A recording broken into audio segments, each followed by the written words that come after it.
सत श्री अकाल जी दा खालस टीवी देखने वाले सारे दर्शकों का बहुत बहुत स्वागत है। प्राइम टाइम दे नाल मैं हरशरण कौर।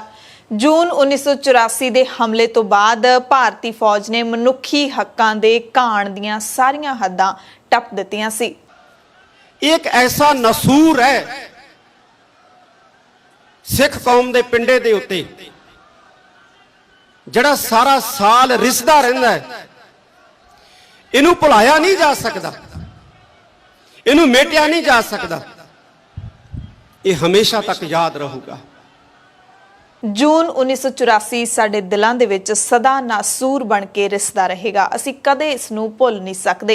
ये बोल 6 जून 2021 नूं श्री अकाल तख्त साहिब दी फसील तो बोले गए कार्यकारी जथेदार ज्ञानी हरप्रीत सिंह दे हन। ते जिहड़े लोग इस घरेलू घारे बारे नहीं जानते वो शायद सोचते होणगे कि आखिरकार ऐसा की होया सी कि सिख इस दुखांत नूं भुल ही नहीं सकते।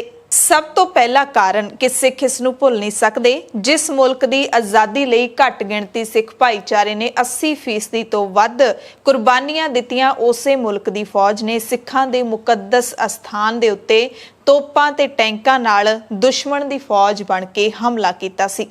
दूसरा कारण जंग मुकण तो बाद बेदोशे सिखां नूं फड़ के उन्हां ते अन्ना जुल्म किया गया, जेलां च बंद किया गया। सिखां दा बेशकीमती खजाना सिख रैफरेंस लाइब्रेरी चों लुट लिया गया सी। तीसरा कारण उस हमले दे लई जिम्मेदार हुकूमत दे वल्लों अज तक कोई भी पश्चाताप नहीं किया गया।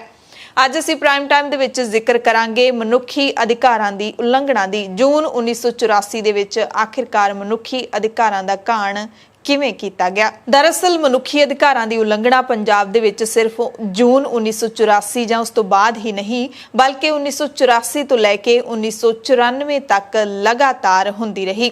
1984 ਦੇ ਵਿੱਚ ਅੰਮ੍ਰਿਤਸਰ ਦੇ ਡੀਸੀ ਰਮੇਸ਼ ਇੰਦਰ ਸਿੰਘ ਸਨ। ਉਹਨਾਂ ਨੇ BBC ਨੂੰ ਇੱਕ ਇੰਟਰਵਿਊ ਦਿੱਤਾ। ਉਸ ਦੇ ਵਿੱਚ ਕਿਹਾ ਸੀ कि पंजाब दे राजपाल तक नूं पता नहीं सी कि भारत दी फौज सचखंड श्री दरबार साहिब दे उत्ते हमला करन वाली है। भारत दी फौज दे वल्लों फौजी कार्रवाई दरबार साहिब उत्ते कीती जावेगी। कहंदे इन्नी दहशत दे नाल इह कार्रवाई कीती गई सी कि पूरे पंजाब ही नहीं पूरे भारत दा पत्ता पत्ता हिल गया सी। ब्रह्मा चैलनी नामी पत्रकार ने उस वक्त पहली गैर सरकारी रिपोर्ट कड्ढी सी, क्योंकि पूरे अमृतसर दे विच ही नहीं पूरे पंजाब दे मीडिया ब्लैकआउट सी। मीडिया नूं अपनी रिपोर्ट कड्ढण दा कोई अधिकार ही नहीं सी, जां कह लईए कि उन्हां कोले कोई साधन नहीं बचिया सी। चारे पासे करफ्यू सी, संचार साधन बंद कर दिते गए सी, अमृतसर दी बिजली भी बंद कर दित्ती गई सी। सरकार जिहड़ी दूरदर्शन दे उत्ते जानकारी दिंदी सी उसे जानकारी नूं ही लोग सुन सकदे सी ते ओह सरकार अपने हिसाब दे नाल दिंदी सी। सो उस वक्त ब्रह्मा चैलनी नामी पत्रकार ने पहली गैर सरकारी रिपोर्ट कड्ढी सी, जिहड़ी कि the New York Times, the Times of London and the Guardian दे पहले पन्ने दे उत्ते छपी सी। रिपोर्ट के मुताबिक 780 खाड़कू ते आम संगत अते 400 भारतीय फौजी इस जंग दे विच मारे गए सी। 8 तो 10 सिखां नूं पिछे हथ बन के गोलियां मार के भुन दिता गया सी। चैलनी ने एक डॉक्टर का इंटरव्यू भी किया। डॉक्टर ने दस्सिया कि मैनू फौज ने चुक लिया सी, पोस्टमार्टम करवाउण दे लई मजबूर कीता सी। कहंदे मैं पहला कदे पोस्टमार्टम कीता तक नहीं सी, किसी दा पोस्टमार्टम नहीं कीता सी। उस डॉक्टर नूं जबरदस्ती पोस्टमार्टम करन दे लई कहा गया। इस रिपोर्ट दे बदले भारत सरकार ने चैलनी दे खिलाफ केस दर्ज कीते। पुछया गया कि रिपोर्ट उसने आखिरकार किवें लिखी, पर चैलनी ने अपने सूत्रां बारे जानकारी देण तो इनकार कर दिता सी ते दस्सिया सी कि इह साडे पत्रकारी दे नियमां दी उलंघना होवेगी। फिर 1985 दे विच पत्रकार खिलाफ दर्ज केस नूं वापस ले लिया सी भारत सरकार ने।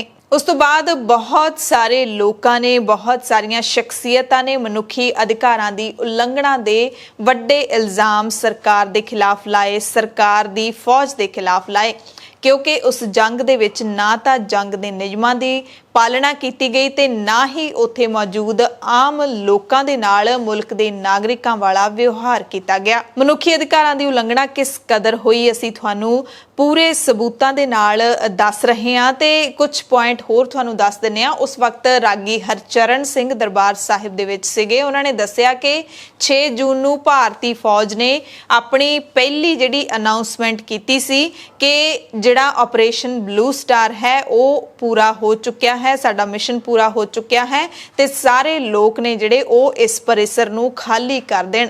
ਹਰਚਰਨ ਸਿੰਘ ਨੇ ਦੱਸਿਆ ਕਿ ਸੈਂਕੜਿਆਂ ਦੀ ਗਿਣਤੀ ਦੇ ਵਿੱਚ ਉਦੋਂ ਜਿਹੜੇ ਸ਼ਰਧਾਲੂ ਸੀਗੇ, ਜਿਨ੍ਹਾਂ ਦੇ ਵਿੱਚ ਔਰਤਾਂ ਤੇ ਬੱਚੇ ਵੀ ਸ਼ਾਮਲ ਸੀ, ਉਹ ਜਦੋਂ ਲੁਕੇ ਹੋਏ ਸੀ ਅੰਦਰ, ਜਿੱਥੇ ਵੀ ਜਦੋਂ ਬਾਹਰ ਨਿਕਲੇ ਫੌਜ ਦੀ ਅਨਾਉਂਸਮੈਂਟ ਤੋਂ ਬਾਅਦ, ਤਾਂ ਉਹਨਾਂ ਨੂੰ ਉਸੇ ਥਾਂ ਤੇ ਗੋਲੀਆਂ ਮਾਰ ਕੇ ਮਾਰ ਦਿੱਤਾ ਗਿਆ ਸੀ। ਲੁਕਣ ਦੀ ਕੋਸ਼ਿਸ਼ ਉਹ ਕਰਦੇ ਰਹੇ ਗੋਲੀਆਂ ਤੋਂ ਬਚਣ ਲਈ, ਪਰ ਫੌਜ ਨੇ ਉਹਨਾਂ ਨੂੰ ਨਹੀਂ ਬਖਸ਼ਿਆ। ਰਾਗੀ ਹਰਚਰਨ ਸਿੰਘ ਨੇ ਆਪਣੀਆਂ ਅੱਖਾਂ ਨਾਲ ਦੇਖਿਆ। ਉਸ ਹਮਲੇ ਦੇ ਵੇਲੇ ਇੱਕ ਸਿੱਖ ਸ਼ਰਧਾਲੂ ਬੀਬੀ ਨੇ ਆਪਣੀਆਂ ਅੱਖਾਂ ਦੇ ਨਾਲ ਜੋ ਦੇਖਿਆ ਉਸ ਬਾਰੇ ਦੱਸਿਆ ਕਿ ਭਾਰਤੀ ਫੌਜੀਆਂ ਨੇ ਜੂਨ 84 6 ਜੂਨ ਤੋਂ ਬਾਅਦ ਸਾਰੇ ਜਿਹੜੇ ਸਿੱਖ ਸੀਗੇ ਉਹਨਾਂ ਨੂੰ ਬਾਹਰ ਕੱਢ ਕੇ ਇੱਕ ਲਾਈਨ ਦੇ ਵਿੱਚ ਖੜਾ ਦਿੱਤਾ ਸੀ। ਪਿੱਛੋਂ ਉਹਨਾਂ ਦੀਆਂ ਬਾਹਾਂ ਨੂੰ ਉਹਨਾਂ ਦੀਆਂ ਹੀ ਦਸਤਾਰਾਂ ਦੇ ਨਾਲ ਬੰਨ੍ਹ ਦਿੱਤਾ ਸੀ ਤੇ ਭਾਰਤੀ ਫੌਜੀ ਉਹਨਾਂ ਨੂੰ ਖੜੇ ਹੋਏ ਸਿੱਖਾਂ ਨੂੰ ਆਪਣੇ ਬੰਦੂਕ ਦੇ ਬੱਟ ਨੇ ਜਿਹੜੇ ਉਹ ਮਾਰਦੇ ਰਹੇ ਅਤੇ ਫਿਰ ਉਹਨਾਂ ਨੂੰ ਆਖਿਰਕਾਰ ਗੋਲੀਆਂ ਨਾਲ ਭੁੰਨ ਦਿੱਤਾ ਗਿਆ, ਇੱਕ ਲਾਈਨ ਦੇ ਵਿੱਚ ਸਿੱਧੇ ਖੜਾ ਕੇ। ਆਪਾਂ ਦੇਖ ਸਕਦੇ ਹਾਂ ਬਹੁਤ ਸਾਰੀਆਂ ਅਜਿਹੀਆਂ ਤਸਵੀਰਾਂ ਜਦੋਂ ਦਰਬਾਰ ਸਾਹਿਬ ਦੀ ਪਰਿਕਰਮਾ ਦੇ ਵਿੱਚ ਲਾਸ਼ਾਂ ਨੇ ਜਿਹੜੀਆਂ ਇੱਕ ਲਾਈਨ ਦੇ ਵਿੱਚ ਵਿਛੀਆਂ ਹੋਈਆਂ ਨੇ। ਉਸ ਵਕਤ ਦਰਬਾਰ ਸਾਹਿਬ ਦੇ ਅੰਦਰ ਗ੍ਰੰਥੀ ਗਿਆਨੀ ਪੂਰਨ ਸਿੰਘ ਮੌਜੂਦ ਸਨ। ਉਹਨਾਂ ਨੇ ਦੱਸਿਆ ਕਿ ਇੱਕ ਜਿਹੜਾ ਫੌਜ ਦਾ ਅਫਸਰ ਸੀ ਉਹ ਦਰਬਾਰ ਸਾਹਿਬ ਦੇ ਅੰਦਰ ਦਾਖਲ ਹੋਣਾ ਚਾਹੁੰਦਾ ਸੀ ਕਿਸੇ ਨਾ ਕਿਸੇ ਤਰੀਕੇ ਦੇ ਨਾਲ, ਤੇ ਉਹਨਾਂ ਨੇ ਗਿਆਨੀ ਪੂਰਨ ਸਿੰਘ ਅਤੇ 3-4 ਹੋਰਾਂ ਨੂੰ ਮਨੁੱਖੀ ਢਾਲ ਦੇ ਵਾਂਗ ਵਰਤਿਆ ਅੰਦਰ ਜਾਣ ਦੇ ਲਈ। ਆਲ ਇੰਡੀਆ ਸਿੱਖ ਸਟੂਡੈਂਟ ਫੈਡਰੇਸ਼ਨ ਦੇ ਇੱਕ ਮੈਂਬਰ ਨੇ ਦੱਸਿਆ ਕਿ ਜੂਨ 6 ਨੂੰ ਜਦੋਂ ਭਾਰਤੀ ਫੌਜ ਨੇ ਕਬਜ਼ਾ ਕਰ ਲਿਆ ਸੀ ਦਰਬਾਰ ਸਾਹਿਬ ਤੇ, ਤਾਂ ਉਹਨਾਂ ਨੇ ਜਿਹੜੇ ਸਿੰਘਾਂ ਨੂੰ ਫੜਿਆ ਸੀ ਉਹਨਾਂ ਨੂੰ ਬਿਲਕੁਲ ਤਪਦੀ ਸੜਕ ਦੇ ਉੱਤੇ ਖੜਾ ਕੀਤਾ। ਖੜਾ ਕਰਨ ਤੋਂ ਬਾਅਦ ਉਹਨਾਂ ਨੂੰ ਲਟਾਇਆ ਗਿਆ, ਇੰਟੈਰੋਗੇਟ ਕੀਤਾ ਗਿਆ ਤੇ ਫਿਰ ਉਹਨਾਂ ਨੂੰ ਗੋਡਿਆਂ ਦੇ ਬਲ ਤੇ ਸੜਕ ਦੇ ਉੱਤੇ ਚੱਲਣ ਲਈ ਮਜਬੂਰ ਕੀਤਾ। ਜਦੋਂ ਉਹ ਚੱਲ ਰਹੇ ਸੀ ਗੋਡਿਆਂ ਦੇ ਬਲ ਤੇ ਤਾਂ ਉਹਨਾਂ ਨੂੰ ਰਫਲਾਂ ਦੇ ਬੱਟਾਂ ਨਾਲ ਮਾਰਿਆ ਗਿਆ ਤੇ ਫੌਜੀਆਂ ਨੇ ਆਪਣੇ ਬੂਟਾਂ ਦੇ ਨਾਲ ਉਹਨਾਂ ਸਿੱਖਾਂ ਨੂੰ ਠੁੱਡੇ ਮਾਰੇ ਸੀ ਤੇ ਉਹਨਾਂ ਦੇ ਜਿਹੜੇ ਗੁਪਤ ਅੰਗ ਹੈਗੇ ਨੇ ਉਹਨਾਂ ਦੇ ਉੱਤੇ ਵੀ ਠੁੱਡੇ ਮਾਰੇ ਸੀ। ਸਿੱਖ ਸਟੂਡੈਂਟ ਫੈਡਰੇਸ਼ਨ ਦੇ ਇਸ ਮੈਂਬਰ ਨੇ ਦੱਸਿਆ ਹੈ ਕਿ ਜਿਹੜੇ ਬਾਅਦ ਵਿੱਚ ਸਿੰਘ ਹਿਰਾਸਤ ਦੇ ਵਿੱਚ ਲਏ ਗਏ ਸੀ ਉਹਨਾਂ ਨੂੰ ਪਿੱਛੇ ਬਾਹਾਂ ਬੰਨ੍ਹ ਕੇ ਖੜਾ ਕੀਤਾ ਗਿਆ ਸੀ ਤੇ ਫਿਰ ਟਾਰਚਰ ਕਰਨ ਤੋਂ ਬਾਅਦ ਉਹਨਾਂ ਦੀਆਂ ਦਸਤਾਰਾਂ ਦੇ ਨਾਲ ਹੀ ਬਾਹਾਂ ਬੰਨੀਆਂ ਗਈਆਂ ਸੀ। ਟਾਰਚਰ ਕਰਨ ਤੋਂ ਬਾਅਦ ਗੋਲੀਆਂ ਮਾਰ ਕੇ ਮਾਰ ਦਿੱਤਾ ਗਿਆ ਸੀ। ਉਹਨਾਂ ਨੂੰ ਪਾਣੀ ਤੱਕ ਨਹੀਂ ਦਿੱਤਾ ਗਿਆ ਸੀ।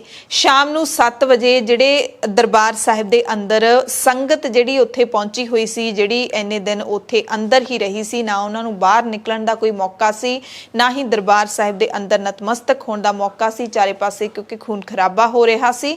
ਤਾਂ ਉਹ ਜਿਹੜੀ ਸੰਗਤ ਬਚੀ ਹੋਈ ਸੀ ਉਹਨਾਂ ਨੂੰ ਪਰਿਕਰਮਾ ਦੇ ਵਿੱਚ ਬਿਠਾਇਆ ਗਿਆ ਜਿੱਥੇ ਆਰਮੀ ਟੈਂਕ ਖੜੇ ਸੀ। ਉਹਨਾਂ ਵਿੱਚ ਬਹੁਤ ਸਾਰੇ ਜਿਹੜੇ ਸ਼ਰਧਾਲੂ ਸੀ ਉਹ ਜ਼ਖਮੀ ਵੀ ਹੋ ਗਏ ਸੀ, ਕਿਉਂਕਿ ਹਜੇ ਵੀ ਅਕਾਲ ਤਖਤ ਸਾਹਿਬ ਦੀ ਇਮਾਰਤ ਦੇ ਉੱਤੇ ਗੋਲੀਬਾਰੀ ਫੌਜ ਦੇ ਵੱਲੋਂ ਕੀਤੀ ਜਾ ਰਹੀ ਸੀ ਇਮਾਰਤ ਨੂੰ ਢਾਉਣ ਦੇ ਲਈ। ਅਪ੍ਰੈਲ 2017 ਦੇ ਵਿੱਚ ਜਸਟਿਸ ਗੁਰਬੀਰ ਸਿੰਘ ਨੇ ਕਿਹਾ ਕਿ ਭਾਰਤੀ ਫੌਜ ਦੇ ਵੱਲੋਂ ਜਿਹੜਾ ਇਹ ਹਮਲਾ ਕੀਤਾ ਗਿਆ ਸੀ, ਇਹ ਹਮਲਾ ਸ਼ੁਰੂ ਕਰਨ ਤੋਂ ਪਹਿਲਾਂ ਭਾਰਤੀ ਫੌਜ ਨੇ ਸ਼ਰਧਾਲੂਆਂ ਨੂੰ ਕੋਈ ਵੀ ਜਾਣਕਾਰੀ ਨਹੀਂ ਦਿੱਤੀ ਤਾਂ ਕਿ ਸ਼ਰਧਾਲੂ ਉਸ ਵਕਤ ਪਰਿਸਰ ਦੇ ਵਿੱਚੋਂ ਬਾਹਰ ਆ ਜਾਂਦੇ। ਉਹਨਾਂ ਨੇ ਕਿਹਾ ਕਿ ਇਹ ਭਾਰਤੀ ਫੌਜ ਨੇ ਮਨੁੱਖੀ ਅਧਿਕਾਰਾਂ ਦੀ ਉਲੰਘਣਾ ਕੀਤੀ। ਭਾਰਤੀ ਫੌਜ ਨੇ ਸੰਗਤ ਦੇ ਨਾਲ ਬਦਸਲੂਕੀ ਕੀਤੀ, ਜਿਨ੍ਹਾਂ ਨੂੰ 6 ਜੂਨ ਨੂੰ ਲੜਾਈ ਰੁਕਣ ਤੋਂ ਤੁਰੰਤ ਬਾਅਦ ਹਿਰਾਸਤ ਦੇ ਵਿੱਚ ਲਿਆ ਗਿਆ। ਉਹਨਾਂ ਨੂੰ ਪਾਣੀ ਤੱਕ ਨਹੀਂ ਪਿਆਇਆ ਗਿਆ। ਪੋਸਟਮਾਰਟਮ ਰਿਪੋਰਟਾਂ ਦੀ ਜੇ ਗੱਲ ਕਰ ਲਈਏ ਤਾਂ ਰਿਪੋਰਟਾਂ ਦੱਸਦੀਆਂ ਨੇ ਕਿ ਬਹੁਤ ਸਾਰੇ ਜਿਹੜੇ ਸਿੱਖ ਹੈਗੇ ਨੇ, ਜਿਨ੍ਹਾਂ ਦੇ ਵਿੱਚ ਬੀਬੀਆਂ ਵੀ ਸ਼ਾਮਲ ਸਨ, ਬੱਚੇ ਵੀ, ਬਜ਼ੁਰਗ ਵੀ ਸ਼ਾਮਲ ਸਨ, ਉਹਨਾਂ ਦੀ ਮੌਤ ਜਿਹੜੀ ਹੋਈ ਸੀ ਉਹ ਪਿੱਛੇ ਹੱਥ ਬੰਨ੍ਹ ਕੇ ਤੇ ਫਿਰ ਉਹਨਾਂ ਨੂੰ ਸਿੱਧੇ ਛਾਤੀ ਵਿੱਚ ਗੋਲੀਆਂ ਮਾਰ ਕੇ ਮਾਰਿਆ ਗਿਆ ਸੀ। ਇਹ ਪੋਸਟਮਾਰਟਮ ਦੀਆਂ ਰਿਪੋਰਟਾਂ ਨੇ ਜਿਹੜੀਆਂ ਉਹ ਦੱਸਦੀਆਂ ਨੇ। ਰਿਪੋਰਟਾਂ ਦੱਸਦੀਆਂ ਨੇ ਕਿ ਉਹਨਾਂ ਨੂੰ ਗੋਲੀ ਮਾਰਨ ਤੋਂ ਪਹਿਲਾਂ ਟਾਰਚਰ ਵੀ ਕੀਤਾ ਗਿਆ। ਹਾਲਾਂਕਿ ਭਾਰਤੀ ਫੌਜ ਇਹਨਾਂ ਸਾਰੇ ਇਲਜ਼ਾਮਾਂ ਨੂੰ ਨਕਾਰਦੀ ਰਹੀ, ਪਰ ਇਹ ਸਭ ਕੁਝ ਨੰਗੀ ਅੱਖ ਦੇ ਨਾਲ ਸਾਫ਼ ਦੇਖਿਆ ਜਾ ਸਕਦਾ ਸੀ। ਇਹਨਾਂ ਹੀ ਨਹੀਂ, ਭਾਰਤ ਸਰਕਾਰ ਨੇ ਜਿਹੜੇ ਉਸ ਵਕਤ ਆਪਰੇਸ਼ਨ ਦੇ ਵਿੱਚ ਸ਼ਾਮਿਲ ਫੌਜੀ ਸਨ ਉਹਨਾਂ ਨੂੰ 10 ਜੁਲਾਈ 1985 ਨੂੰ ਇੱਕ ਖਾਸ ਸਮਾਗਮ ਕਰਕੇ ਸਨਮਾਨਿਤ ਵੀ ਕੀਤਾ ਗਿਆ ਤੇ ਸਨਮਾਨਿਤ ਕੀਤਾ ਗਿਆ ਸੀ ਤਤਕਾਲੀ ਰਾਸ਼ਟਰਪਤੀ ਗਿਆਨੀ ਜ਼ੈਲ ਸਿੰਘ ਵੱਲੋਂ। ਸਿੱਖਾਂ ਨੂੰ ਮਾਰਨ ਦੇ ਬਦਲੇ ਬਹਾਦਰੀ ਪੁਰਸਕਾਰ, ਸਨਮਾਨ, ਸਜਾਵਟ ਦੀਆਂ ਪੱਟੀਆਂ ਅਤੇ ਤਰੱਕੀਆਂ ਇਹਨਾਂ ਫੌਜੀਆਂ ਨੂੰ ਦਿੱਤੀਆਂ ਗਈਆਂ ਸੀ। उस वक्त हरजिंदर सिंह दिलगीर एक राइटर हैगे ने, उन्होंने इस सरकार की कार्रवाई की तिखी आलोचना की सी। उन्होंने कहा कि फौजियां ने मनुखी अधिकारां की उल्लंघना की सी ते उन्हां नूं भारत सरकार सन्मानित कर रही है, तरक्कियां दे रही है। हुण तुहानूं मिलवाउंदे आ उन्हां सिखां दे नाल जिहड़े उस वक्त उस जंग दे विच शामिल सन जां फिर नहीं शामिल सन अते ओह तशद्दद दा शिकार होए सी। ਇਹ ਭਾਈ ਰਾਜ ਸਿੰਘ ਨੇ ਜਿਨ੍ਹਾਂ ਨੇ ਜੂਨ 84 ਦੀ ਜੰਗ ਦੇ ਵਿੱਚ ਹਿੱਸਾ ਲਿਆ ਸੀ। ਇਹ BSF ਦੇ ਸਾਬਕਾ ਫੌਜੀ ਸਨ, ਜੰਗ ਦੇ ਸਾਰੇ ਤੌਰ ਤਰੀਕਿਆਂ ਦੇ ਬਾਰੇ ਜਾਣਦੇ ਸਨ। ਇਹ ਵੀ ਦੱਸਦੇ ਨੇ ਕਿ ਕਿਵੇਂ ਉਸ ਵਕਤ ਭਾਰਤੀ ਫੌਜ ਨੇ, ਜਿਹੜੀ ਫੌਜ ਦੇ ਵਿੱਚ ਅਸੀਂ ਮੁਲਕ ਦੀ ਸੇਵਾ ਕੀਤੀ ਸੀ, ਉਸ ਨੇ ਜੂਨ 84 ਦੇ ਵਿੱਚ ਫੌਜ ਦੇ ਸਾਰੇ ਨਿਯਮਾਂ ਨੂੰ ਦਰਕਿਨਾਰ ਕਰ ਦਿੱਤਾ ਤੇ ਮਨੁੱਖੀ ਅਧਿਕਾਰਾਂ ਦੀ ਵੀ ਉਲੰਘਣਾ ਕੀਤੀ। ਰਾਜ ਸਿੰਘ ਉਸ ਵਕਤ ਦਰਬਾਰ ਸਾਹਿਬ ਦੇ ਵਿੱਚੋਂ ਜਿਉਂਦੇ ਬਚ ਕੇ ਨਿਕਲ ਗਏ ਸੀ। ਜਦੋਂ ਜਰਨੈਲ ਸਿੰਘ ਭਿੰਡਰਾਂਵਾਲਾ ਨੇ ਹੁਕਮ ਦਿੱਤਾ ਸੀ ਤਾਂ ਇਹ ਦਰਬਾਰ ਸਾਹਿਬ ਚੋਂ ਤਾਂ ਨਿਕਲ ਗਏ, ਪਰ ਬਾਹਰ ਇਹਨਾਂ ਨੂੰ ਭਾਰਤੀ ਫੌਜ ਨੇ ਹਿਰਾਸਤ ਵਿੱਚ ਲੈ ਲਿਆ, गिरफ्तार कर लिया। कई दिन तक भुखण भाणे बिना पानी तो बिना रोटी तो अमृतसर दे विच ही एक कॉलेज या स्कूल दे विच इन्हां नूं रखिया गया। फिर उस तो बाद जेलां दे विच वख-वख जेलां विच भेजिया गया ते अखीर ते इन्हां ने जोधपुर जेल दे विच कैद कट्टी कई सालां तक। सो राज सिंह वरपाल ने दस्सिया कि किवें मनुखी अधिकारां दी उल्लंघना होई। इन्हां दे दस्सण तो आपां अंदाज़ा ला सकदे हां कि कई दिन जेलों के विच रोटी पानी तो बिना भुखे रख के उत्तों तसीहे दिते गए, वो भी बहुत ही जालमाना तरीके दे नाल, पशुआं नालों भी भैड़ा ये कहंदे साडे नाल विहार किया गया। जोधपुर जेल च प्रबंध तुहाडे लई सही सी? प्रबंध तुहानूं मैं दस्सण लगा हुण कई वार कीड़े वाले बताऊँ ने ते तरी वाले बताऊँ बनाने ते ਉਹਦੇ ਵਿੱਚ ਕੀੜੇ ਤਰਦੇ ਫਿਰਦੇ ਹੁੰਦੇ। ਅੱਛਾ, ਬਾਲਟੀ 'ਚ ਭਰ ਕੇ ਲਿਆਉਣੀਆਂ ਸਬਜ਼ੀਆਂ ਨਾ, ਉਹਦੇ ਵਿੱਚ ਕੀੜੇ ਸਾਹਮਣੇ ਅੱਖੀਂ ਵੇਖਣੇ ਆ, ਅਸੀਂ ਰੌਲਾ ਪਾਉਣਾ ਬਥੇਰਾ। ਫਿਰ ਸਬਜ਼ੀ ਨਾਲ ਅਲੋਕਾਰ ਮੂਲੀਆਂ ਦੇ ਪੱਤੇ ਹੁੰਦੇ, ਮੂਲੀਆਂ ਦੇ ਪੱਤਿਆਂ ਦਾ ਸਾਗ ਬਣਾ ਕੇ ਦੇਣਾ ਸਾਨੂੰ। ਅੱਛਾ, ਤਰੀ ਵਾਲਾ। ਔਰ ਇਹ ਸਾਡੀ ਹਾਲਤ ਰੋਟੀ ਦੀ। ਸਾਨੂੰ ਉੱਥੇ 365 ਬੰਦਿਆਂ ਨੂੰ ਇੱਕ ਉੱਪਰ ਚੁਬਾਰਾ ਸੀਗਾ ਸਕੂਲ ਦਾ, ਸਕੂਲ ਸੀ ਉਹ ਵੈਸੇ ਚੱਲਦਾ, ਠੀਕ ਹੈ, ਉਹਦੇ ਵਿੱਚ ਬੱਚੇ ਉਹ ਛੁੱਟੀ ਛੱਡੇ ਨੇ ਕਰਾਈ, ਕਦੇ ਸਾਨੂੰ ਰੱਖਿਆ ਉਹਦੇ ਵਿੱਚ ਸਾਨੂੰ ਇਸ ਤਰ੍ਹਾਂ ਰੱਖਿਆ, ਨਾ ਉੱਥੇ ਕੋਈ ਪੱਖਾ, ਬਾਰੀਆਂ ਬੂਹੇ ਬੰਦ, ਕੋਈ ਕਿਸੇ ਨੂੰ ਪਾਣੀ ਨਹੀਂ ਦੇ ਰਿਹਾ। ਅੰਦਰ 60 65 ਬੰਦੇ ਅੱਗੇ ਅੰਦਾਜ਼ ਵੀ ਇੰਨੇ ਕਮਰੇ 'ਚ ਬੈਠੇ ਹੋਣ ਤੇ ਕੀ ਹਾਲਤ ਉਹਨਾਂ ਦੀ ਹੁੰਦੀ। ਕਿੰਨਾ ਸਮਾਂ ਰੱਖਿਆ ਉੱਥੇ ਤੁਹਾਨੂੰ? ਉੱਥੇ ਸਾਨੂੰ ਰੱਖਿਆ ਕੁਝ ਦਿਨ। ਪ੍ਰਸ਼ਾਦਾ ਪਾਣੀ ਦਿੰਦੇ ਸੀ? ਕੋਈ ਪ੍ਰਸ਼ਾਦਾ ਪਾਣੀ ਨਹੀਂ ਸਾਨੂੰ, ਭੁੱਖਣ ਪਾਣੀ ਇੰਨੇ ਦਿਨ ਰੱਖਿਆ। ਜੇ ਪਾਣੀ ਮੰਗਦੇ ਹੈ ਨਾ ਤੇ ਸਾਨੂੰ ਗੋਲੀ ਵਿਖਾਉਂਦੇ ਸੀ। ਜੇ ਅਸੀਂ ਕਹਿੰਦੇ ਵੀ ਸਾਨੂੰ ਅਸੀਂ ਪਿਸ਼ਾਬ ਕਰਨ ਜਾਣਾ ਤੇ ਕਹਿੰਦੇ ਵੀ ਦੌੜ ਕੇ ਚੱਲ, ਪਿੱਛੋਂ ਬੱਟ ਮਾਰਦੇ ਸੀ, ਉਹ ਸੰਗੀਨ ਲੱਗੀ ਹੁੰਦੀ ਪਿੱਛੋਂ ਸਾਨੂੰ ਹੁੱਜਾਂ ਮਾਰਦੇ ਸੀ। ਕੋਈ ਮਤਲਬ ਇਨਸਾਨੀਅਤ ਵਾਲੀ ਗੱਲ ਸਾਡੇ ਨਾਲ ਇਹਨਾਂ ਨਹੀਂ ਵਰਤਾਰਾ ਨਹੀਂ ਕੀਤਾ। ਇਹ ਕਮਰੇ ਦੇ ਇਤਨਾ ਕੀਤਾ ਵੀ ਬਾਲਟੀ 'ਚ ਪਾਣੀ ਭਰ ਕੇ ਤੇ ਬਾਲਟੀ ਨੂੰ ਸਾਡਾ ਬੂਹਾ ਖੋਲ੍ਹ ਕੇ ਨਹੀਂ ਪਿਆ, ਜਾਂ ਕਿਸੇ ਗਿਲਾਸ ਨਾਲ ਜਾਂ ਬੁੱਕ ਨਾਲ ਪਿਆ ਦੀ ਨਾ, ਉੱਪਰੋਂ ਦੀ ਵਹਾ ਕੇ ਨਾ ਉਹ ਰੋਸ਼ਨਦਾਨ ਸਾਡੀ ਪਾਈਪ, ਬਾਲਟੀ 'ਚ ਪਾਈਪ ਲਾ ਕੇ ਇੱਕ ਪਾਸਿਓਂ, ਤੇ ਉਹ ਪਾਈਪ ਸਾਡੇ ਅੰਦਰ ਵੀ ਮੂੰਹ ਨਾ ਪਾ ਕੇ ਪਾਣੀ ਖਿੱਚ ਲਓ। ਅੱਛਾ, ਹੁਣ ਉਹਦੇ 'ਚ ਇੰਨੀ ਮੰਦੀ ਹਾਲਤ ਹੋ ਗਈ ਵੀ ਉਹਦੇ ਜਿਹੜੇ ਜ਼ਿਆਦਾ ਨਿਰਾਲ ਸੀ ਉਹ ਥੱਲੇ ਡਿੱਗ ਪਏ ਵਿਚਾਰੇ। ਉਹਨੇ ਆਖਿਆ ਮੈਂ ਪੈਪ ਫੜ ਲਾਂ, ਕਿਸੇ ਆਖਿਆ ਮੈਂ ਫੜ ਲਾਂ। ਕਰਦਿਆਂ ਵਿੱਚ ਸਾਡੇ ਉਹ ਕੁਝ ਸਿੰਘ ਦੇ ਥੱਲੇ ਆ ਕੇ ਨੱਪ ਕੇ ਪਹਿਲਾਂ ਅਧਮੋਏ ਜਿਹੇ ਹੋਏ ਸੀ, ਉਹ ਵੀ ਸ਼ਹੀਦ ਉੱਥੇ ਹੋ ਗਏ। ਉਹਨਾਂ ਇੱਕ LMG ਲਾਤੀ ਆਏ ਪਾਸੇ ਗੇਟ ਦੇ, ਇੱਕ ਲਾਤੀ ਆਏ ਪਾਸੇ, ਸਾਹਮਣੇ ਟੂਟੀ ਸੀ ਨਲਕਾ, ਬੂਹਾ ਦਿੱਤਾ ਖੋਲ ਵੀ ਪੀ ਲਓ ਪਾਣੀ। ਇੱਕ ਉਹਦੇ ਅੱਗੇ, ਦੂਸਰਾ ਉਹਦੇ ਅੱਗੇ, ਭੱਜ ਗਏ। ਔਰ ਇੰਨੀ ਜੋ ਵੇਖਿਆ ਵੀ ਨਿਕਲ ਆਏ ਸਾਰੇ, ਉਹਨਾਂ ਨੇ ਉਸੇ ਵੇਲੇ ਬ੍ਰੈਸਟ ਮਾਰਨੇ ਸ਼ੁਰੂ ਕਰ ਦਿੱਤੇ। ਅੱਛਾ, 60 ਤੋਂ ਲੈ ਕੇ 65 ਬੰਦਿਆਂ ਦੇ ਵਿੱਚੋਂ ਇੱਕ ਨਹੀਂ ਬਚਿਆ ਉੱਥੇ। ਔਰ ਸਿੰਘਾਂ ਦੇ ਇੰਨੀ ਚੜ੍ਹਦੀ ਕਲਾ ਸੀ, ਗਲਾਂ 'ਚ ਕੱਪੜੇ ਨੇ ਸਾਡੇ, ਸਿਰੋਂ ਵੀ ਨੰਗੇ ਆ, ਕੋਈ ਪਾਣੀ ਨਹੀਂ ਟਾਈਮ ਨਾਲ ਦੇ ਰਿਹਾ ਕੋਈ। ਪਰ ਫਿਰ ਸਿੰਘ ਗੁਰਬਾਣੀ ਦੇ ਆਸਰੇ ਹੀ ਇੰਨਾ ਸਮਾਂ ਉਹਨਾਂ ਨੇ ਚੜ੍ਹਦੀ ਕਲਾ ਨਾਲ ਕੱਢਿਆ। ਕਿਸੇ ਗਾੜੀ ਉਹਨਾਂ ਨੇ ਮੁੜ ਕੇ ਇਹ ਨਹੀਂ ਵੀ ਹਾਲ ਪਾਰਿਆ ਕੀਤੀ, ਜਾਂ ਉਹਨਾਂ ਗਾੜੀ ਹੱਥ ਅੱਡਿਆ, ਜਾਂ ਤਰਲਾ ਕੀਤਾ, ਜਾਂ ਮਿਹਨਤ ਕੀਤੀ।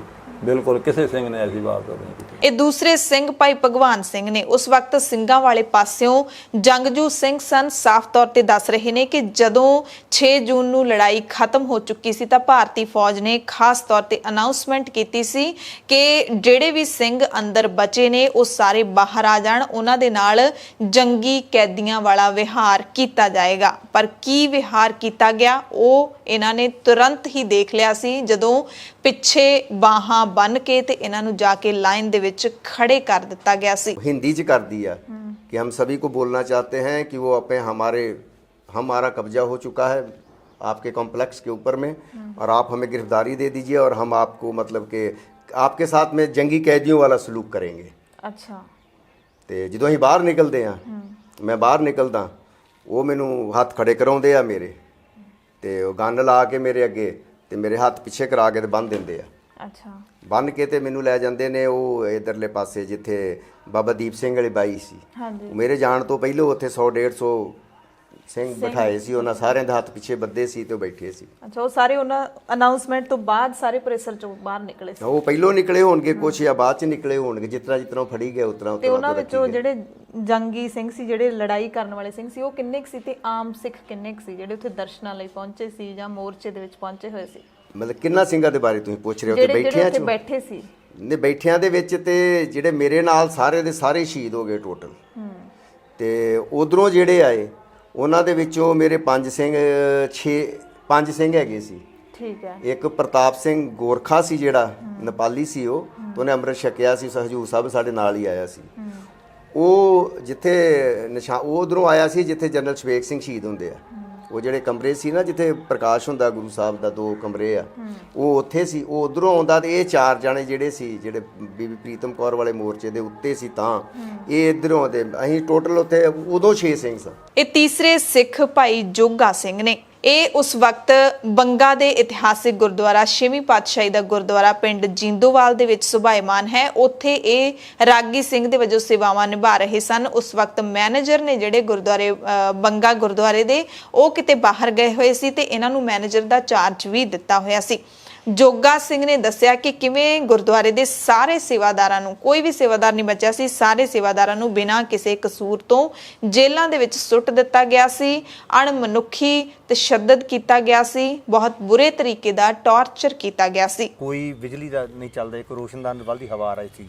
ਕਮਰੇ 'ਚ ਮੰਜੇ ਵਗੈਰਾ ਸੀ? ਨਾ ਮੰਜੇ ਨਹੀਂ। ਅੱਛਾ। ਤੇ ਜਿਹੜੀ ਹਵਾ ਲੱਤ ਛੋਟੀ ਹੁੰਦੀ ਆ, ਤੇ ਉਹਦੇ ਵਿੱਚ ਜੇ ਲੈਟਰਿਨ ਵੀ ਜਾਣਾ ਨਾ, ਇੱਕ ਛੋਟਾ ਜਿਹਾ ਮੱਟੀ ਚ ਛੋਟੀ ਚੱਕਰੀ ਹੈ, ਕਿਹਨੂੰ ਕਹਿੰਦੇ ਆਪਾਂ, ਇੰਨੇ ਤਸ਼ੱਦਦ ਕੀਤੇ ਨੇ ਮੁੰਡਿਆਂ ਤੇ।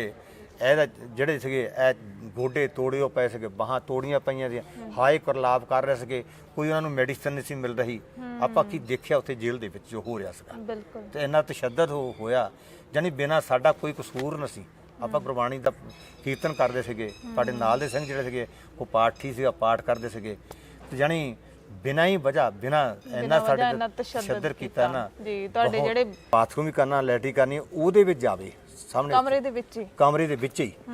ਬਾਹਰ ਜਿਹੜਾ ਆਪਣਾ ਮੂਹਰੇ ਸੀਖਾਂ ਵਾਲਾ ਲੱਗਾ ਹੈ ਨਾ ਗੇਟ, ਉਹਦੇ ਬਾਹਰ ਇੱਕ ਘੜਾ ਰੱਖਿਓ ਸੁਣੀ, ਇਹ ਗਲਾਸ, ਜੇ ਹੱਥ ਧੋਣੇ ਆ ਨਾ ਲੈਟਰਿਨ ਬਾਅਦ, ਉੱਥੋਂ ਗਲਾਸ ਪਾਣੀ ਦਾ ਭਰ ਕੇ ਰੱਖੇ, ਉਹ ਧੋ ਕੇ ਨਾ ਹੱਥ ਸਾਫ਼ ਕਰਨ ਵਾਸਤੇ ਕੋਈ ਸੀ।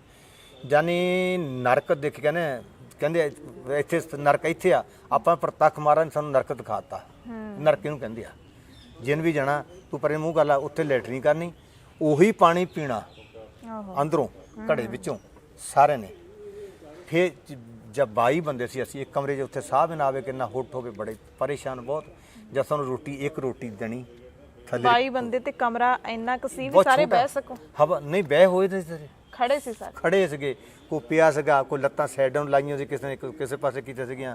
ਕੀਰਤਨ ਅਸੀਂ ਸ਼ਬਦ ਪੜ੍ਹਨਾ, ਸਾਡੇ ਮੂਹਰੇ 4 ਸ਼ੇਨਗਨਾਂ ਲੈ ਕੇ ਬੈਠੇ ਹੁੰਦੇ ਸੀਗੇ। ਨਰਕ ਕਹਿੰਦੇ ਅੱਗੇ ਜਾ ਕੇ ਦੇਖਿਆ, ਪਰਮਾਤਮਾ ਨੇ ਸਾਨੂੰ ਜ਼ਿੰਦਗੀ ਨਰਕ ਇੱਥੇ ਦਿਖਾਤਾ। ਸ਼੍ਰੀ ਅਕਾਲ ਤਖਤ ਸਾਹਿਬ ਦੇ ਕਾਰਜਕਾਰੀ ਜਥੇਦਾਰ ਗਿਆਨੀ ਹਰਪ੍ਰੀਤ ਸਿੰਘ ਨੇ ਕੱਲ ਸ਼੍ਰੀ ਅਕਾਲ ਤਖਤ ਸਾਹਿਬ ਦੀ ਫਸੀਲ ਤੋਂ ਕਿਹਾ ਕਿ ਸਾਡੇ ਨਾਲ ਭਾਰਤ ਦੀ ਫੌਜ ਨੇ ਦੁਸ਼ਮਣ ਮੁਲਕ ਦੀ ਫੌਜ ਨਾਲੋਂ ਵੀ ਮਾੜਾ ਵਿਹਾਰ ਕੀਤਾ। ਜਿਸ ਤਰ੍ਹਾਂ 1962 ਦੇ ਵਿੱਚ ਭਾਰਤ ਨੇ ਚੀਨ ਤੇ ਹਮਲਾ ਕੀਤਾ, 1965 ਤੇ 71 ਦੇ ਵਿੱਚ ਪਾਕਿਸਤਾਨ ਤੇ ਹਮਲਾ ਕੀਤਾ, ਸ੍ਰੀ ਅਕਾਲ ਤਖਤ ਸਾਹਿਬ ਜੋ ਸਿੱਖਾਂ ਦੀ ਸੁਤੰਤਰ ਪ੍ਰਭੂ ਸੱਤਾ ਦਾ ਪ੍ਰਤੀਕ ਹੈ, ਬਿਲਕੁਲ ਪਾਕਿਸਤਾਨ ਤੇ ਚੀਨ ਵਾਂਗ ਹੀ ਇਸ ਮਹਾਨ ਤਖਤ ਸ੍ਰੀ ਅਕਾਲ ਤਖਤ ਸਾਹਿਬ ਦੇ ਉੱਤੇ ਉਸ ਵਕਤ ਦੀ ਭਾਰਤ ਦੀ ਹਕੂਮਤ ਨੇ ਹਮਲਾ ਕੀਤਾ, ਔਰ ਉਹੀ ਵਿਵਹਾਰ ਕੀਤਾ ਇੱਥੇ ਜੋ ਵਿਹਾਰ ਜੇਤੂ ਫੌਜਾਂ ਜਿਹੜੀਆਂ ਕਿਸੇ ਮੁਲਕ ਦੀਆਂ, ਉਹ ਦੂਸਰੇ ਮੁਲਕ ਦੇ ਵਿੱਚ ਜਾ ਕੇ ਉਹਨਾਂ ਦੇ ਬਸ਼ਿੰਦਿਆਂ ਦੇ ਉੱਤੇ ਵੀ ਸ਼ਾਇਦ ਨਾ ਕਰਨ। ਲੇਕਿਨ ਸਾਡੇ ਨਾਲ ਉਸ ਤੋਂ ਵੀ ਭੈੜਾ ਮਾੜਾ ਮੰਦਾ ਸਲੂਕ ਜਿਹੜਾ ਹੈ ਭਾਰਤੀ ਫੌਜ ਨੇ ਇਸ ਘੱਲੂਘਾਰੇ ਦੇ ਦੌਰਾਨ ਇਸ ਅਸਥਾਨ ਦੇ ਉੱਤੇ ਕੀਤਾ ਹੈ। ਮਨੁੱਖੀ ਅਧਿਕਾਰਾਂ ਦੀ ਜਥੇਬੰਦੀ ਐਮਨੈਸਟੀ ਇੰਟਰਨੈਸ਼ਨਲ ਨੇ ਵੀ ਜੂਨ 1984 ਬਾਰੇ ਕਈ ਵਾਰੀ ਰਿਪੋਰਟਾਂ ਦਿੱਤੀਆਂ ਨੇ। 2004 ਦੀ ਰਿਪੋਰਟ ਦੇ ਵਿੱਚ ਉਹਨਾਂ ਨੇ ਕਿਹਾ ਕਿ ਪੰਜਾਬ ਦੇ ਵਿੱਚ 1984 ਤੋਂ ਲੈ ਕੇ ਮਨੁੱਖੀ ਅਧਿਕਾਰਾਂ ਦੀ ਉਲੰਘਣਾ ਲਗਾਤਾਰ ਹੋ ਰਹੀ ਹੈ। ਜੂਨ 84 ਦੇ ਵਿੱਚ ਫੌਜ ਨੇ ਇੱਥੇ ਹੀ ਬਸ ਨਹੀਂ ਕੀਤੀ, ਯਾਨੀ ਕਿ ਇਕੱਲੇ ਸਿੱਖਾਂ ਦੇ ਨਾਲ ਹੀ ਤਸ਼ੱਦਦ ਨਹੀਂ ਕੀਤਾ, ਉਹਨਾਂ ਦੇ ਮਨੁੱਖੀ ਅਧਿਕਾਰਾਂ ਦੀ ਹੀ ਉਲੰਘਣਾ ਨਹੀਂ ਕੀਤੀ, ਬਲਕਿ ਸਿੱਖਾਂ ਦੇ ਜੁਗ ਜੁਗ ਅਟਲ ਗੁਰੂ ਸ਼੍ਰੀ ਗੁਰੂ ਗ੍ਰੰਥ ਸਾਹਿਬ ਦੀ ਬੇਅਦਬੀ ਵੀ ਕੀਤੀ ਗਈ। ਦਰਬਾਰ ਸਾਹਿਬ ਵਿਖੇ ਤਾਂ ਮਰਿਆਦਾ ਚੱਲਦੀ ਰਹੀ ਸੀ, ਪਰ ਹੋਰ 40 ਤੋਂ ਵੀ ਵੱਧ ਗੁਰਧਾਮਾਂ ਦੇ ਉੱਤੇ ਫੌਜ ਪਹੁੰਚੀ ਸੀ। ਸੇਵਾਦਾਰਾਂ ਨੂੰ ਹਿਰਾਸਤ ਵਿੱਚ ਲੈ ਕੇ ਕਈ ਦਿਨ ਭੁੱਖਣ ਭਾਣੇ ਰੱਖਿਆ ਗਿਆ, ਕਈ ਥਾਵਾਂ ਤੇ ਸਿੱਖਾਂ ਨੂੰ ਗੋਲੀਆਂ ਨਾਲ ਮਾਰ ਵੀ ਦਿੱਤਾ ਗਿਆ ਤੇ ਗੁਰੂ ਸਾਹਿਬ ਦੇ ਸਰੂਪ ਕਿਹੜੇ ਹਾਲਾਤਾਂ ਦੇ ਵਿੱਚ ਕਈ ਦਿਨ ਬਿਨਾਂ ਪ੍ਰਕਾਸ਼ ਕੀਤਿਆਂ ਹੀ ਪਏ ਰਹੇ ਸੀ। ਇਹ ਸਾਰੀ ਜਿਹੜੀ ਗੱਲਬਾਤ ਹੈ ਇਹ ਸਾਨੂੰ ਭਾਈ ਜੋਗਾ ਸਿੰਘ ਨੇ ਦੱਸੀ ਹੈ। ਤੇ ਇੱਥੇ ਫਿਰ ਬਾਅਦ ਚੋਂ ਇੰਨੇ ਦਿਨਾਂ ਦੇ ਵਿੱਚ ਜੋ ਤੁਸੀਂ ਨਾਲ ਹੀ ਕਾਲਜ ਦੇ ਵਿੱਚ ਸੀਗੇ ਤੇ ਗੁਰੂ ਘਰ ਦਾ ਪ੍ਰਬੰਧ ਕਿਹਨੇ ਸੰਭਿਆ ਹੋਇਆ? ਕਿਸੇ ਅੰਦਰ ਨਹੀਂ ਆ ਰਿਹਾ। ਅੱਛਾ, ਉਵੇਂ ਫਿਰ ਪ੍ਰਕਾਸ਼ ਪਿਆ ਰਿਹਾ ਉਹਦੇ ਪ੍ਰਕਾਸ਼ ਪਿਆ ਰਿਹਾ। ਫਿਰ ਉਹਦੇ ਬਾਅਦ ਉਹਦੇ ਮਗਰ ਜਦ ਸਾਨੂੰ ਉਹਦੇ ਉਸ ਟਾਈਮ ਦੇ ਵਿੱਚ ਅੰਦਰ ਕੋਈ ਕਿਸੇ ਨੂੰ ਨਾ ਪ੍ਰਕਾਸ਼ ਜਿਹਦਾ ਸੀਗਾ ਉਹਦੇ ਰਹਿਣ ਦਿੱਤਾ, ਨਾ ਹੀ ਕਿਸੇ ਪਿੰਡ ਵਾਸੀ ਨੂੰ ਅੰਦਰ ਜਾਣ ਦਿੱਤਾ। ਨਹੀਂ, ਇੱਕ ਪਹਿਲਾਂ ਹੀ ਗੱਲ ਰਹਿ ਗਈ। ਅਸੀਂ ਪਹਿਲਾਂ ਜਦੋਂ ਸਾਨੂੰ ਲੈ ਕੇ ਗਏ ਫਿਰ ਸਾਡੀ ਮਰਜ਼ਾਦਾ ਆ ਤੇ ਅਸੀਂ ਨਿਤਨੇਮ ਕਰਨਾ ਆ। ਸਾਨੂੰ 2 ਦਿਨ ਲੈ ਕੇ ਆਉਂਦੇ ਰਹੇ ਆ। ਅੱਛਾ, ਉਹ ਵੀ 3 ਬੰਦਿਆਂ ਨੂੰ। ਮੈਨੂੰ ਆਉਂਦਾ ਸੀ ਇੱਕ ਸਾਡੇ ਨਾਲ ਦੱਸਿਆ ਇੱਕ ਤਬਲੇ ਵਾਲਾ ਸੀ, ਇੱਕ ਗ੍ਰੰਥੀ ਸਿੰਘ ਸੀ। ਉਹ ਵੀ ਸਾਡੇ ਜਦੋਂ ਅਸੀਂ ਤੁਰ ਕੇ ਆਉਣਾ ਸੀ ਸਾਈਡਾਂ ਨੂੰ ਦੇਖ ਨਹੀਂ ਸਕਦੇ। 4 ਸਟੇਨ ਗੰਨਾ ਸਾਡੇ ਅੱਗੇ ਆ, 4 ਸਟੇਨ ਗੰਨਾ ਸਾਡੇ ਪਿੱਛੇ ਆ। ਉਦੋਂ ਦੇਖ ਕੇ ਤੇ ਅੰਦਰ ਕੀਰਤਨ ਅਸੀਂ ਸ਼ਬਦ ਪੜ੍ਹਨਾ, ਸਾਡੇ ਮੂਹਰੇ 4 ਸਟੇਨ ਗੰਨਾ ਲੈ ਕੇ ਬੈਠੇ ਹੁੰਦੇ ਸੀਗੇ। ਅੱਛਾ, ਤੁਸੀਂ ਜਦੋਂ ਪੂਰਾ ਨਿਤਨੇਮ ਪ੍ਰਕਾਸ਼ ਕਰਦੇ ਸੀ? ਹਾਂ, ਉਹ ਤੇ ਉਹ ਤੁਸੀਂ ਤੁਹਾਨੂੰ ਫਿਰ ਉਸ ਟਾਈਮ ਤਾਂ ਇਸ਼ਨਾਨ ਕਰਨ ਦਾ ਟਾਈਮ ਦਿੰਦੇ ਹੋਣੇ? ਨਹੀਂ, ਅੱਛਾ, ਐਂ ਹੱਥ ਮੂੰਹ ਧੋਣ ਦਾ ਸਮ ਟਾਈਮ ਸੀ, ਇਸ਼ਨਾਨ ਨਹੀਂ ਤੁਸੀਂ ਕਰ ਸਕਦੇ। ਅੱਛਾ, ਮੈਂ ਕਿਹਾ ਮਰਜ਼ਾਦਾ ਨਹੀਂ ਸਾਡੀ, ਬੜੇ ਅਸੀਂ ਹਾੜੇ ਪੌਣੇ ਮੂਹਰੇ ਕਰਨਾ, ਸਾਡੀ ਕੋਈ ਸੁਣਵਾਈ ਨਹੀਂ ਸੀ, ਕੋਈ ਸੁਣ ਨਹੀਂ ਸੀ ਰਹੇ ਤੇ ਸਾਡੀ। ਦਰਬਾਰ ਦੇ ਵਿੱਚ ਤੁਹਾਡੇ ਮੂਹਰੇ ਸਟੇਨ ਗਨ ਲੈ ਕੇ ਸਟੇਨ ਗਨ ਇਹਦਾ ਮੋੜੇ ਕੀਤਾ, ਮੂਹਰੇ ਸਟੇਨ ਗਨ ਬੁਣੀ ਬਹਿਣੀ 4-5 ਬੰਦੇ। ਕਿੰਨਾ ਟਾਈਮ ਦਿੰਦੇ ਸੀ ਤੁਹਾਨੂੰ ਇਹ? ਸਾਨੂੰ ਦਿੰਦੇ ਰਹੇ ਕੋਈ 35-40 ਮਿੰਟ। ਅੱਛਾ, ਉਹ ਵੀ 2 ਦਿਨ ਸਾਨੂੰ ਆਉਣ ਦਿੱਤਾ। ਫਿਰ ਕਹਿੰਦੇ ਤੁਸੀਂ ਸਵੇਰੇ ਪ੍ਰਕਾਸ਼, ਸ਼ਾਮ ਨੂੰ ਸੁਖਾਸਨ। ਇੱਕ ਟਾਈਮ ਦੀ ਸਾਨੂੰ ਸਵੇਰ ਦੇ ਟਾਈਮ, ਸਿਰਫ ਇੱਕ ਟਾਈਮ। ਅਸੀਂ ਵੀ ਬਾਅਦ ਕੋਸ਼ਿਸ਼ ਕੀਤੀ, ਮਹਾਰਾਜ ਸੁਖਾਸਨ ਕਹਿੰਦੇ ਨਹੀਂ ਅਸੀਂ ਆਪੇ ਨਿਗਰਾਨੀ ਕਰਾਂਗੇ। ਅੱਛਾ, ਜਦੋਂ ਅਸੀਂ ਇੱਕ ਦਿਨ ਦੂਜੇ ਦਿਨ ਆਏ ਤਾਂ ਉੱਪਰ ਰਮਾਲਾ ਸਾਹਿਬ ਲਿਓ ਸੀ ਗੁਰੂ ਨਾਨਕ। ਅੱਛਾ, ਹਾਂ, ਤਾਂ ਕਿ ਦਰਵਾਜ਼ੇ ਖੁੱਲੇ, ਕਹਿੰਦੇ ਖੁੱਲੇ ਰਹਿਣ ਦਿਓ, ਅਸੀਂ ਆਪੇ ਲੁਕਾਵਟ ਕਰਾਂਗੇ। ਸਾਡੀ ਕੋ ਸੁਣੀ ਬਥੇਰਾ ਸੀ, ਹਾੜੇ ਮਾਰੇ। ਮੇਜਰ ਜਿਹੜੇ ਜਨਰਲ ਸੀ ਉਹਨਾਂ ਨੂੰ ਬਹੁਤ ਕਿਹਾ, ਉਹ ਸਾਡੀ ਕੋਈ ਸੁਣਵਾਈ ਨਹੀਂ ਸੀ ਹੋ ਰਹੀ। ਤੇ ਉਹ ਰੁਮਾਲਾ ਸਾਹਿਬ ਹਵਾ ਦੇ ਨਾਲ ਟਾਕੀਆਂ ਖੁੱਲੀਆਂ ਸੀ, ਹਵਾ ਚੱਲਦੀ ਆ, ਰੁਮਾਲਾ ਨੀਚੇ ਆ ਕੇ ਪਿਆ ਹੁੰਦਾ ਸੀ।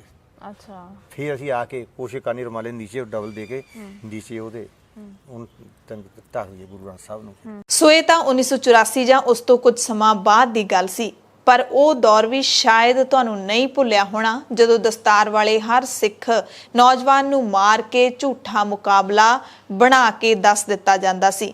ਇੱਕ ਪੀੜ੍ਹੀ ਉਸ ਵਕਤ ਹਕੂਮਤ ਨੇ ਪੰਜਾਬ ਦੀ ਖਤਮ ਕਰ ਦਿੱਤੀ ਸੀ। ਉਸ ਦੌਰ ਨੇ ਕਿੰਨੀਆਂ ਮਾਵਾਂ ਮਾਰੂਥਲ ਬਣਾ ਦਿੱਤੀਆਂ, ਜਿਸ ਮਾਰੂਥਲ ਤੇ ਕਦੇ ਵੀ ਪੁੱਤਾਂ ਦਾ ਮੀਂਹ ਨਹੀਂ ਪੈਣਾ। ਇਹ ਸ਼ਾਇਦ ਉਹ ਮਾਵਾਂ ਹੀ ਜਾਣਦੀਆਂ ਨੇ ਜੋ ਅੱਜ ਵੀ ਪੁੱਤਾਂ ਨੂੰ ਝੂਠੀ ਆਸ ਨਾਲ ਉਡੀਕਦੀਆਂ ਨੇ। ਇਹ ਜ਼ਿਕਰ ਕਦੇ ਫੇਰ ਛੇੜਾਂਗੇ। ਧੰਨਵਾਦ।